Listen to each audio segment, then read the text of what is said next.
આપ સૌ અહીંયા બિરાજમાન છો, સૌ અહીંયા પધારેલા છો, આપ સૌનું અહીંયા હાર્દિક સ્વાગત છે। અહીંયા મને કહેતા ખૂબ આનંદ થાય છે કે જ્યારે સાચા ધર્મ માટે અને અસત્યનું સત્ય સામે જે અમે અસ્મિતાની લડાઈ કરી રહ્યા છીએ અને આ આંદોલન સ્વરૂપે સૌને પ્રભુ માં શક્તિ એવી શક્તિ બક્ષે કે જે આ લડતને ન્યાય સુધી પહોંચાડવામાં અમને હિંમત આપે।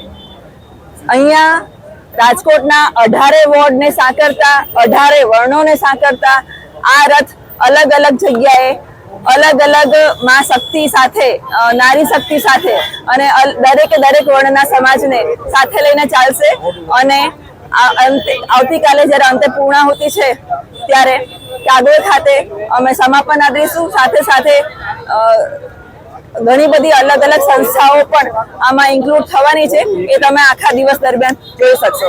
જય હિન્દ, જય માતાજી। જી પહેલા અત્યારે આપ સૌ સાક્ષી છો, કોઈ અહીંયા આગળ કોઈ પણ પ્રકારનું નાટક નથી અને સૌને ભગવાન સાચી શક્તિ આપે એવી અહીંયા અમે આરાધના કરશું। જય માતાજી। ક્ષત્રિય અસ્મિતાની લડાઈની અંદર આજે રાજકોટમાં જ્યારે રથ આવ્યો છે ત્યારે રાજકોટના 18 વોર્ડમાં ક્ષત્રિય સમાજના અસ્મિતા રથ જશે।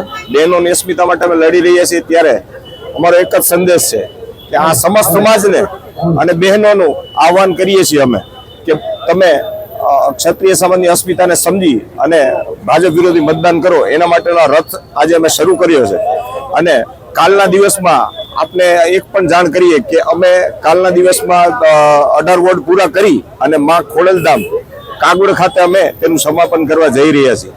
ત્યાંથી પણ અમને ખૂબ સારો પ્રતિસાદ મળ્યો છે કાગવડથી, એટલે અમે માતાજીના આશીર્વાદ લેવા કાગવડ પણ કાલે જઈ રહ્યા છીએ।